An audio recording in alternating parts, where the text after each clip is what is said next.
माधोपुर गांव में दो गरीब बहनें प्रिया और निधि रहती थी। वो दोनों बहनें ही एक दूसरे का सहारा थी, क्योंकि उनके माता पिता बचपन में ही उनको छोड़कर चले गए थे। प्रिया बड़ी बहन थी और वो एक ब्यूटी पार्लर में नौकरी करके अपना घर चलाती थी। निधि पढ़ लिख कर एक डॉक्टर बनना चाहती थी, इसलिए वो एक इंस्टीट्यूट में कोचिंग देकर कुछ पैसा कमा लेती थी। बच्चों को पढ़ाकर निधि को जो भी पैसे मिलते थे वो सीधा जाकर प्रिया को दे देती थी। ये लो दीदी, ये मेरी इस महीने की कमाई है। तू हर महीने आकर अपनी सारी कमाई मुझे ही दे देती है, कुछ तू अपने खर्चे के लिए भी रख लिया कर। मैं क्या करूंगी दीदी ये पैसे लेकर, मुझे जो भी चाहिए होता है मैं आपसे ही मांग लेती हूँ। अच्छा ठीक है, लेकिन तुझे अगर कुछ भी चाहिए होगा तो मुझे बता देना, ठीक है? हाँ हाँ मेरी प्यारी दीदी। इसी तरह दोनों बहनों में काफी प्यार था। निधि जिस कॉलेज में पढ़ती थी वहाँ एक लड़की थी शीतल, जो निधि से बड़ा जलती थी। शीतल अक्सर निधि की लाइफ में प्रॉब्लम क्रिएट करने का मन बनाती रहती थी। आज भी उसके दिमाग में कुछ खुराफाती चल रहा था, इसलिए छुट्टी होने के बाद उसने निधि का पीछा किया और उसके घर तक पहुंच जाती है, जहां वो देखती है कि निधि और प्रिया दोनों बहनों में आपस में खूब प्यार है। ओह, तो ये है इसकी कमजोरी, इसकी बड़ी बहन। अब कुछ भी करके इन दोनों को अलग करना ही होगा, और जब इस निधि की बड़ी बहन खुद उसे धक्के मारकर घर से बाहर निकाल देगी तब मजा आएगा। फिर कुछ दिन बाद, वैसे एक बात कहूँ निधि, तेरी बड़ी बहन खुद तो बड़े अच्छे अच्छे कपड़े पहन कर रहती है, और एक तू है कि ऐसे ही कपड़े पहनती है।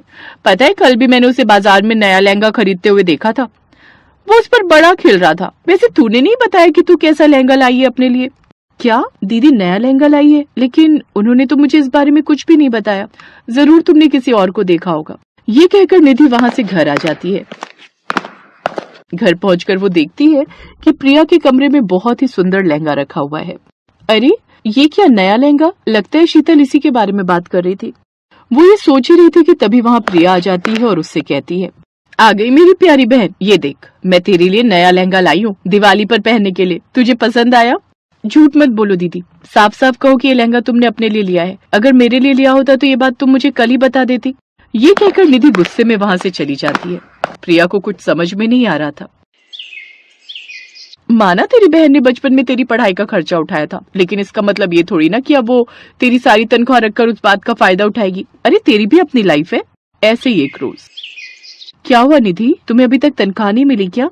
आपसे मतलब मिली हो या नहीं, वैसे भी ये मेरे पैसे हैं, किसी को दूं या अपने पास रखूं मेरी मर्जी। ऐसे ही देखते कुछ दिन बीत जाते हैं। प्रिया की समझ में कुछ नहीं आ रहा था कि आखिर उसके बिहेवियर में इतना बदलाव कैसे आ गया। कुछ दिन बाद दिवाली वाला दिन भी आ जाता है। कॉलेज की छुट्टी होने के कारण प्रिया निधि को शहर से कुछ दिवाली का सामान लाने भेज देती है और खुद घर की साफ सफाई में लग जाती है। वहीं दूसरी तरफ शीतल एक प्लान बनाती है। वो निधि को फोन लगाती है। निधि कहाँ हो तुम? मैं दिवाली का कुछ सामान लेने शहर आई हूँ। ओह, तभी यहाँ पार्टी हो रही है? मतलब मैं कुछ समझी नहीं। मतलब ये कि मैं तुमसे मिलने तुम्हारे घर आई थी तो मैंने देखा प्रिया दीदी अपने दोस्तों के साथ बड़े मजे से पार्टी एंजॉय कर रही है। पार्टी? कैसी पार्टी? हमारे यहाँ तो किसी का बर्थडे नहीं है। पता नहीं, तुम्हारे घर से लाउड म्यूजिक की आवाज आ रही थी। वो जरूर खुद पार्टी के मजे ले रही है और तुम्हें उसने सामान लेने भेज दिया।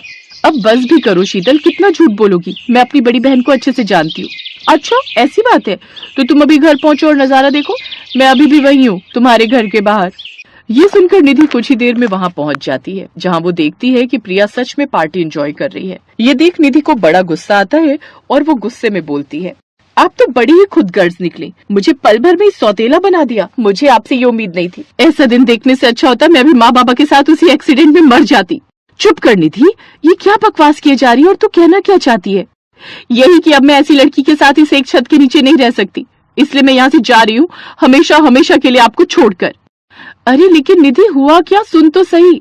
अब निधि वो घर छोड़कर चली जाती है। ये सब देखकर शीतल मन ही मन बड़ी खुश हो रही थी, क्योंकि ये सब शीतल की एक सोची समझी साजिश थी। क्योंकि शीतल के सभी दोस्त बिना प्रिया को बताए उसके घर पार्टी का सामान लेकर पहुंच जाते हैं और प्रिया से झूठ कहते हैं कि वो निधि को दिवाली पार्टी का सरप्राइज देना चाहते हैं। इधर प्रिया को कुछ समझ नहीं आ रहा था कि निधि को उसके खिलाफ कौन भड़का रहा है।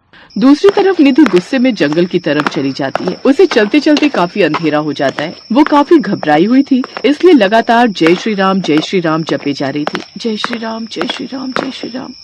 उधर घर पर प्रिया अपनी बहन के लिए बड़ी परेशान हो रही थी। ना जाने मेरी बहन किस हाल में होगी, उसने कुछ खाया भी होगा या नहीं। उधर निधि लगातार जय श्री राम जपे जा रही थी। तभी एक साधु बाबा वहां आते हैं। क्या हुआ बच्ची, तुम इतनी घबराई हुई क्यों हो? और इस वक्त इस जंगल में क्या कर रही हो? यहाँ बहुत से जंगली जानवर रहते हैं, अगर किसी ने कोई नुकसान पहुंचा दिया तो मैं क्या करूं बाबा जी, मैं कहाँ जाऊं, मेरा कोई घर नहीं है। ये कहकर निधि जोर जोर से रोने लगती है। उसकी बात सुनकर साधु बाबा अपनी जादुई शक्तियों से सारी कहानी देखता है तो उसे सब समझ आ जाता है कि शीतल ने कैसे दोनों बहनों के बीच में फूट डलवाई है। तुम्हारी बहन पूरी तरह से बेकसूर है। ये सब किया धरा उस शीतल का है, जिसने जानबूझकर पार्टी का सामान तुम्हारे घर पहुंचाया और पार्टी जैसा माहौल बनाया। इससे पहले भी कई बार शीतल ने तुम्हें नुकसान पहुंचाने की कोशिश की है, क्योंकि वो नहीं चाहती कि तुम दोनों बहनें एक साथ रहो। क्या इसका मतलब मैंने बेकार में दीदी को इतना बुरा भला कहा? मैं कितनी बुरी हूँ, जिसने मुझे माँ बाप दोनों का प्यार दिया और मैंने उसी के प्यार पर शक किया। साधु बाबा, मैं आपकी शुक्रगुजार हूँ जो आपने मुझे सच सच बताया। ये लो निधि, ये 2 जादुई दिए हैं। ये तुम दोनों बहनों को सदा एक साथ प्रेम के धागे में पिरोकर रखेंगे। एक दिए को तुम रखना और एक को अपनी बड़ी बहन को दे देना। इन जादुई दियों से तुम जो भी मांगोगे वो तुम्हें मिल जाएगा, और आज के बाद कोई भी तुम दोनों बहनों में फूट डालने की कोशिश करेगा तो ये जादुई दिए उसे सबक सिखाएंगे। निधि खुशी खुशी वो दिए लेकर घर जाती है और अपनी बहन से माफी मांगती है। फिर उसे सारी बात बताती है। फिर वो जादुई दिए से अपने सारे घर को झोपड़ी से एक बड़े घर में बदल देती है और पूरे घर को दिवाली की रोशनी से जगमगा देती है। ए जादुई दियो, अब हमारे लिए जल्दी से सुंदर सुंदर लहंगे प्रकट करो। ये कहती ही वहाँ पर सुंदर सुंदर लहंगे प्रकट हो जाते हैं, जिसके बाद वो दोनों सज धज कर शीतल के घर जाती हैं। उन दोनों को एक साथ देख वो बुरी तरह जल जाती है। तुम दोनों एक साथ? हाँ, तुम्हें दिवाली की मुबारकबाद देने आए हैं। जो करे हम दोनों बहनों में पंगा, उसे मिले डंडा। ए जादुई दिए, दिखा दो अपना कमाल। उसके इतना कहते ही शीतल पर जोर जोर से डंडों की बारिश होने लगती है। ये देख दोनों बहनें एक साथ मुस्कुराते हुए कहती हैं, हैप्पी दिवाली।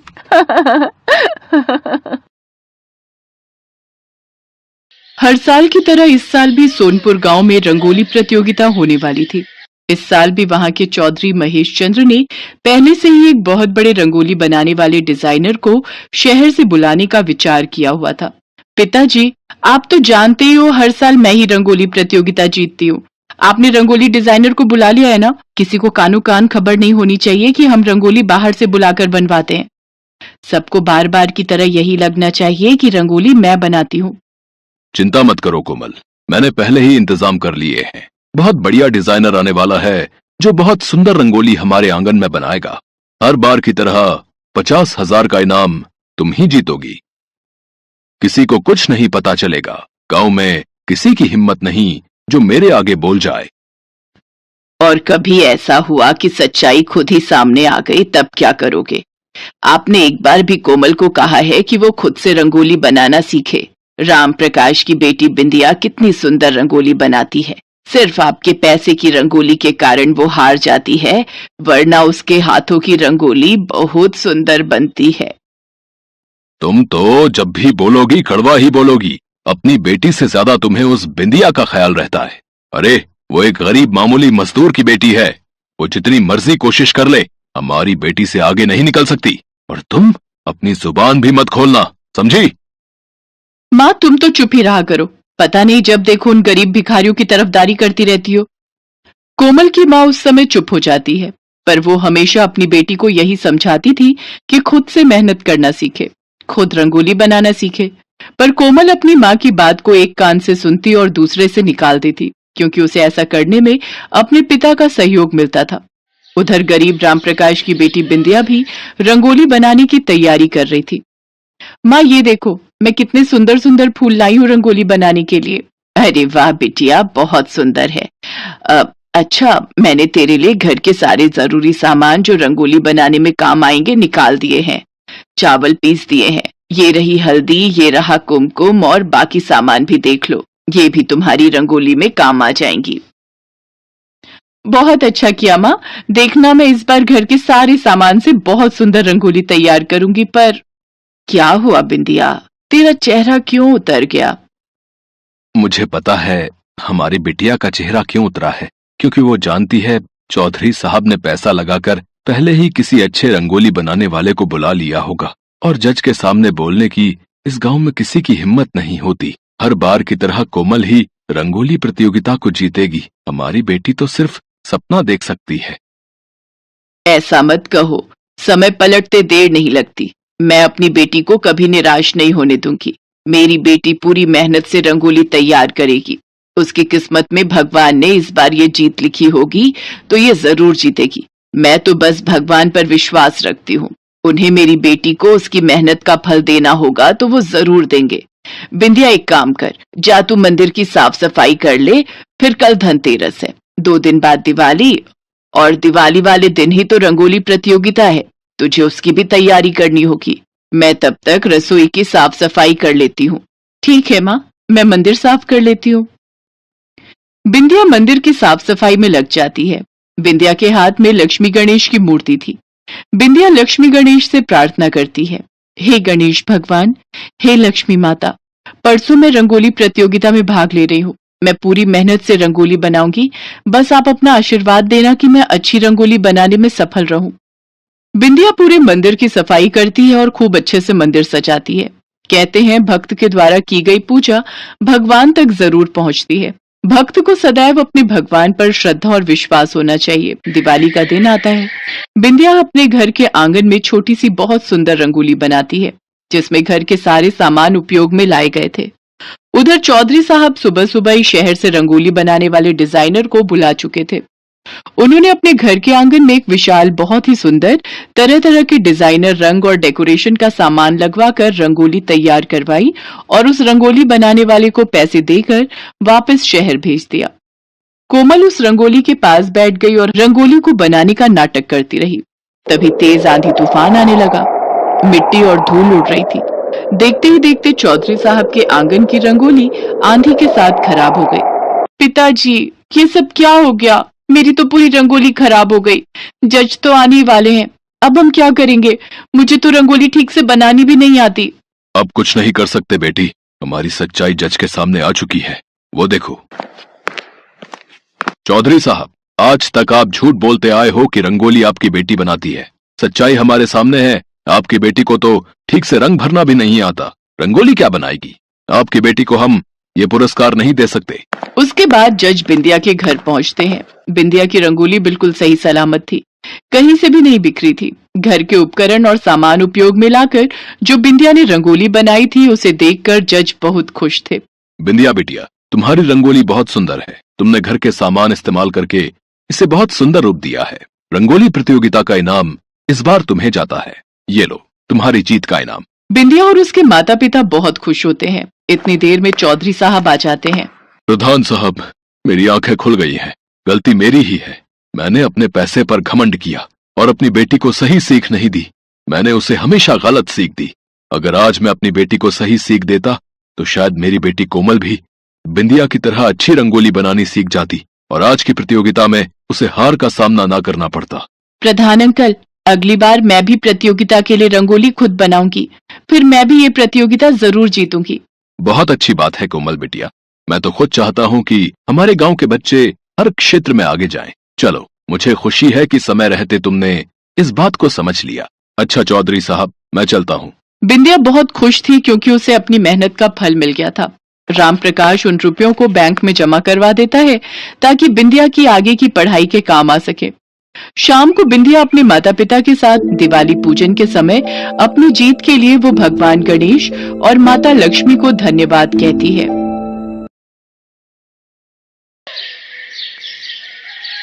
यशोदा नाम की एक बूढ़ी औरत अपने पति के साथ रहती थी। यशोदा का एक बेटा था जो पत्नी के आने के बाद घर छोड़कर चला गया। पति को बुढ़ापे के चलते बीमारियों ने घेर लिया। अब 2 वक्त की रोटी जुटाने के लिए यशोदा कोई न कोई मजदूरी का काम पकड़ लेती थी।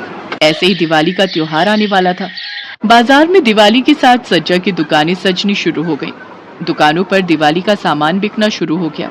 इसलिए यशोदा ने उधार पर दिए ले लिए और सोचा कि दिवाली के दिनों में दिए बेच लेगी तो उसकी थोड़ी कमाई हो जाएगी। इसलिए वो दिए बेचने के लिए बाजार में बैठ गई। दिवाली के दिए ले लो बहन जी, घर में ये दिए जलाने से घर जगमगाएगा। नहीं लेने, चलो जी, वो सामने एक बड़ी दुकान पर बढ़िया सुंदर रंगीन दिए मिल रहे हैं, वहीं चलते हैं। दिए ले लो दिए, सुंदर सुंदर दिए, मिट्टी के दिए ले लो। यशोदा लोगों को आवाज लगा रही थी पर कोई भी उस पर ध्यान नहीं दे रहा था। सब उसके आसपास से गुजरते हुए उसे देखते और आगे बढ़ जाते। ओ बेटा, दिए लेते जाओ, दिवाली के ये दिए बहुत बढ़िया हैं, देखो कितने सुंदर हैं।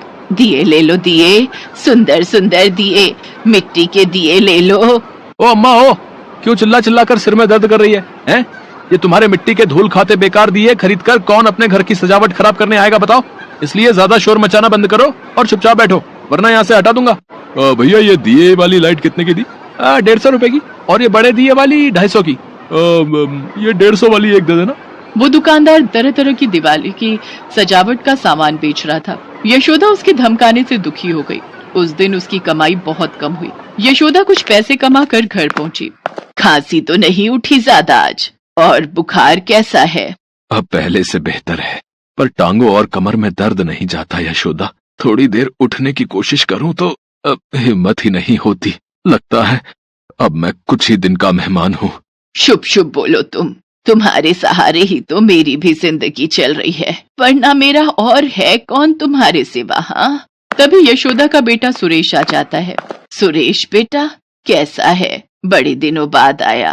अच्छा, हमारी याद आ रही थी? माँ, वो मेरी 2 कमीजें रह गई थी, वही लेने आया हूँ। वो सामने संदूक में देख, दोनों संभाल कर रखी हैं। ठीक है माँ, मैं जा रहा हूँ। सुरेश बेटा सुन, दिवाली का त्योहार है, तेरी और बहू की पहली दिवाली है। ये ले, थोड़े दिए लेता जा, मैं आजकल यही बेच। माँ, जो देना है जल्दी दो, मेरे पास टाइम नहीं है। अरे यशोदा, क्यों इसे ये दिए दे रही है जब 2 घड़ी इसके पास तेरी बात सुनने का समय नहीं? ये ले बेटा, लेता जा, इस थैले में रख दिए हैं मैंने, जला देना याद से बेटा। यशोदा की बूढ़ी आंखों में बेटे के इस व्यवहार को देखकर आंसू छलक आते हैं। अगले दिन छोटी दिवाली थी। यशोदा दिए बेचने बाजार पहुंची। धीरे धीरे बाजार में लोगों की भीड़ बढ़ने लगी। जहाँ देखो वहाँ दुकानों पर लोग सामान खरीद रहे थे। ये लो बिटिया, ये 10 रुपए के कर दिए। ये टूटा हुआ है अम्मा, दूसरा दो। टूटा हुआ है? अब ये लो बिटिया, ये वाला ठीक है, लाओ ये टूटा हुआ मुझे दे दो। ये लो 10 रुपए। दिए ले लो दिए, बहन जी मिट्टी के दिए ले लो। ओ अम्मा, ओ आज यहाँ मेरी दुकान के पास नहीं बैठोगी तुम, वहाँ सामने उस दीवार के पास जाकर बैठो। मेरी दुकान के पास से ये सारे दिए उठाओ और वहाँ बैठो, चलो। गुस्सा क्यों करते हो बेटा? कोई बात नहीं, मैं यहाँ नहीं तो वहाँ बैठ जाऊंगी। तुम्हें मेरी वजह से परेशान होने की कोई जरूरत नहीं बेटा। बेचारी यशोदा अपने बूढ़े शरीर से धीरे धीरे करके सारे दिए उठाती है और दूसरी जगह बैठ जाती है। शाम हो जाती है पर यशोदा की बिल्कुल भी कमाई नहीं हुई थी। अचानक यशोदा को शोर सुनाई दिया। अरे आग लग गई भैया, आग लग गई। आग लग गई? कहाँ? हे भगवान, वो सामने सजावट की दुकान पर, वो देखो। अरे अरे कोई मदद करो, अरे कोई मदद करो मेरी। हे ईश्वर, अब मैं क्या करूं? ओ भैया, अपनी मशीन दे दो, वरना ये आग मेरी दुकान के अंदर फैल जाएगी। अरे भैया, मेरे पास आग बुझाने की मशीन नहीं है। अरे भैया, देर मत करो, फायर ब्रिगेड को फोन कर दो। हम तो तुम्हारी दुकान के आसपास नहीं आएंगे, हमारी भी तो जान को खतरा है। सही कह रहा है भैया, हम क्यों अपने ऊपर मुसीबत मोल लें भैया? हैं? हमारी दुकान तो तुम्हारी दुकान से दूर है, तुम खुद ही फायर ब्रिगेड को फोन कर लो भैया। हाँ। हर कोई उस दुकानदार की दुकान में लगी आग का तमाशा देख रहा था। तभी यशोदा ने देखा वहाँ बराबर में रेत का ढेर लगा हुआ है। यशोदा ने दियों का टोकरा खाली किया और उस टोकरे में फटाफट से रेत भरकर उस दुकानदार के पास पहुंची और उसने तेजी से सारी रेत उस आग के ऊपर फेंक दी। रेत ढकने से आग कम हो गई। यशोदा फिर से टोकरे में रेत भरकर ले आई। दुकानदार ने देखा कि रेत से आग बुझ रही है तो उसने यशोदा का वो टोकरा अपने हाथ में लिया और रेत भरकर आग पर फेंकने लगा। इतनी देर में फायर ब्रिगेड भी पहुंच गई थी। उसके कर्मचारियों ने जब देखा कि यशोदा और दुकानदार आग पर रेत डाल रहे हैं तो वो हैरान रह गए। ये तो बहुत ही बढ़िया दिमाग लगाया आप लोगों ने, अपनी दुकान का काफी नुकसान होने से बचा लिया। इस हिम्मत की तारीफ तो बनती है। आप लोगों ने रेत डालकर बहुत अच्छा किया, इससे आग नहीं बढ़ती है और रेत आग को बुझाने में बहुत कारगर सिद्ध होती है। भगवान को धन्यवाद कहो कि आज उन्होंने बहुत बड़ा नुकसान होने से बचा लिया। भैया, भगवान के साथ साथ मैं इन बड़ी अम्मा को भी धन्यवाद कहना चाहता हूँ। इन अम्मा ने ही मेरी दुकान में लगी आग को बुझाया है। फिर तो अम्मा के साहस की प्रशंसा करनी होगी। चलिए अब हम चलते हैं और सब लोग अपनी अपनी दुकानों का ध्यान रखिए। दिवाली के दिनों में सेफ्टी बहुत जरूरी है। फायर ब्रिगेड वहाँ से चली जाती है। अम्मा, मुझे माफ कर दो, अपने व्यवहार के लिए मैं माफी मांगता हूँ अम्मा। जो आज तुमने मेरे लिए किया है उसका एहसान मैं कैसे चुका पाऊंगा, यही नहीं समझ पा रहा। मेरी दुकान में लाखों का सामान था, अगर आज आग बढ़ जाती तो सब कुछ खत्म हो जाता। बेटा, मन छोटा मत करो, सब कुछ ठीक है। भगवान की दया से बचाव हो गया, ये बहुत बड़ी बात है। यशोदा अपने दियों के पास वापस आती है। वो देखती है उसने जल्दबाजी में टोकरे में भरे दियों को जमीन पर रखकर टोकरा उठाया था, जिसमें बहुत से दिए टूट गए थे और कुछ खराब हो गए। दुकानदार दूर से ये सब देख रहा था। अगले दिन दिवाली का त्योहार था। यशोदा उस दिन क्या ही दिए बेचने जाती। उसने जो दिए उधार लिए थे उनमें से काफी दिए खराब हो गए। अब मैं उधार के पैसे कैसे दूंगी? सारे दिए किनारों से खराब हो गए, इन्हें कोई नहीं खरीदेगा। कैसे करूं, कुछ समझ नहीं आ रहा। यशोदा दुखी मन से अभी सोच में बैठी ही थी कि तभी वो दुकानदार उसके घर आता है। दुकानदार के साथ एक लड़का और था। उसके हाथ में बहुत सारे उपहार थे। अरे बेटा, तुम और यहाँ? हाँ अम्मा, तुम्हारा घर पता किया और मैं दिवाली की बधाई देने के लिए खुद ही चला आया। अम्मा, दिवाली की बहुत सारी शुभकामनाएं। जानता हूँ कल मेरा नुकसान बचाने के चक्कर में तुमने अपना बहुत नुकसान कर लिया। अम्मा, जो एहसान तुमने कल मुझ पर किया है उसका कर्ज तो मैं नहीं चुका सकता, पर एक बेटा होने के नाते ये कुछ उपहार लाया हूँ, ये ले लो, मुझे अच्छा लगेगा। और ये अम्मा, ये लिफाफा भी रखो, समझना आपके बेटे ने आपको दिवाली का तोहफा दिया है। यशोदा की आंखों में आंसू आ जाते हैं। यशोदा देखती है लिफाफे में 51,000 रुपए थे। यशोदा को सचमुच उन रुपयों की बहुत जरूरत थी और भगवान ने किसी न किसी तरीके से यशोदा को उसकी अच्छाई का इनाम उस दिन दे ही दिया।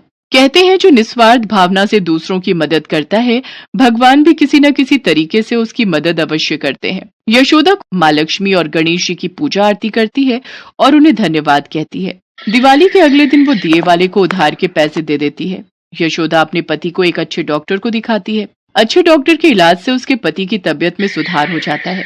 यशोदा ने उन रुपयों से सब्जियां खरीदी और अपने पति के साथ मिलकर सब्जी का ठेला लगाने लगी। वो जानती थी कि उसके बेटे की अपनी जिंदगी है। अब वो अपनी पत्नी के साथ खुश है और वो उनके साथ नहीं रहेगा, इसलिए बुढ़ापे में वे दोनों खुद ही एक दूसरे का सहारा है।